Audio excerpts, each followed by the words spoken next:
Hi. Today I want to talk about a book named Amulets, Talisman, and Magical Jewelry, with the undertitle A Way to the Unseen, Ever-Present, Almighty God. Here's the book.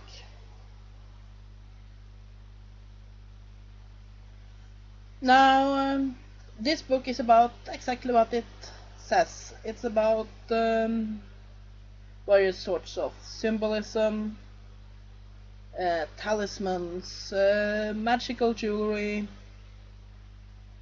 This book is more about various forms of traditions, like there's pictures of religious leaders, priests, and so on in traditional garb, including the jewelry. But there's also a lot of information that you can use here for your own practice, like if you are sort of crafty, how to incorporate various forms of symbolism. Like, here is some simple rosaries. Talks about prayer beads in various traditions. Now, the book is very religious in nature. It's not preachy, but it's more about how these symbols are used in a religious context, and especially it focuses on the Jewish traditions, including the Kabbalah. So, yeah, here's a gorgeous picture of a necklace,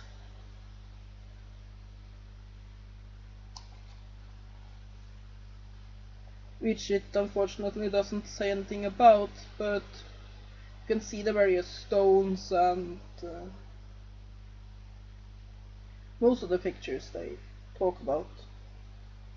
Like, here's a statue with traditional priest garbs, and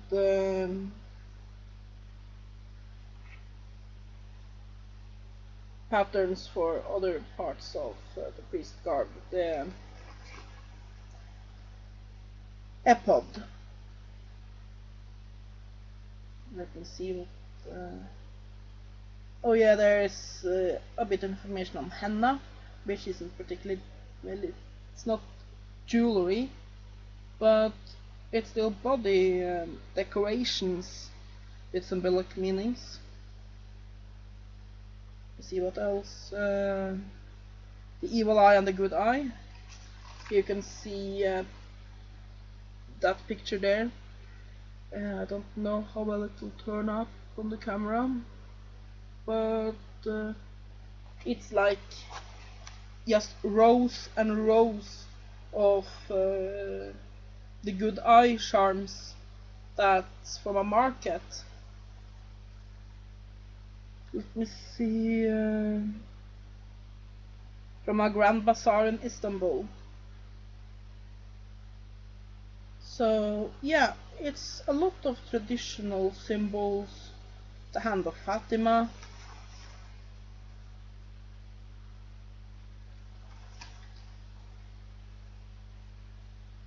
There's just so much information in here if you're interested in the history of jewelry, as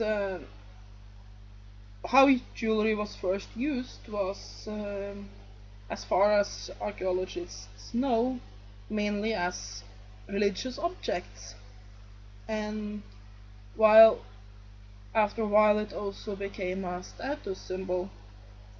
It was mainly for being used for talismans, for religious devotion, and so on. And if you think about it, how many doesn't wear a crucifix or a Star of David?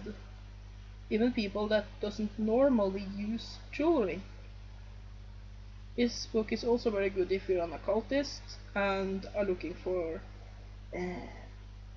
information how to practically use symbols. I mean, there's a lot of those symbol lexicons with just loads and loads of symbols, and they are great, but here you get a bit more examples of the symbols in practice. So yeah, this isn't presented as an occult book in and of itself, it's more like a showcase of religious jewelry, but it can be very useful for an occultist. So all in all, I really like this book. It's not very big, let me see, it's 147 pages including the index. But there's a lot of information in here, and there's a lot of gorgeous pictures. Also, this book isn't that popular. I don't know how many even know about it, so it's fairly cheap. So I would give this 7 out of 10. It's good for people that want to know about the history of religious jewelry. It's good for jewelry makers looking for inspiration.